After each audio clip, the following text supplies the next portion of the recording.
ফর্সা করিয়ে দিবি, আর নাইলে কইলে মানুষ থাকবে না।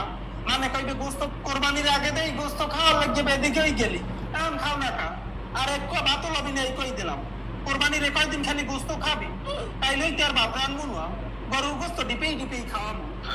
হ্যাঁ এসাই দেখ এক দুয়ার মেয়ে আবার কোন রুমা বুঝলাম না, গরুর গোস্ত আবার সবাই খাওয়ার আগে একসাথে গিলে হলা পানি দেবো, পানি দিয়ে কিনবি।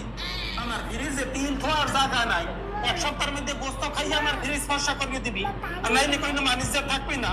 মানে কইবে গোস্ত ব্যাপার ফ্রিজে বসছে, গরিব গেরারে দিন নাই। ওকে খাই না খাই খা একসার খা। ওকে তোর প্লেট খালি কে? এই প্লেট খালি দেখলেই আমার মাথাটা গরম হয়ে যায়। এই বাড়িতে ব্যাপার ডালিয়ে লো, এরপর আরেক বাড়ি এনে দিমু খা। দেখ দেখ দেখ খুদা পানি গুলারে খাই কেমনে দেখ, এত পানি খাইলে গোস্ত খাবি কেমনে রে কয়? বড় বড় গোস্ত হইয়া মুখের মধ্যে একসার ফেক দেখ, পেন্দনের প্যান্টাই এখন তো আমার টাইট হয় নাই, কমরে গুনে খুললে পরে তুমি ভাই খাইছো কি লেরের কয়? বারে বা যতন প্যান্ট টাইট না হইব তুমি খাইতে থাকবি খা।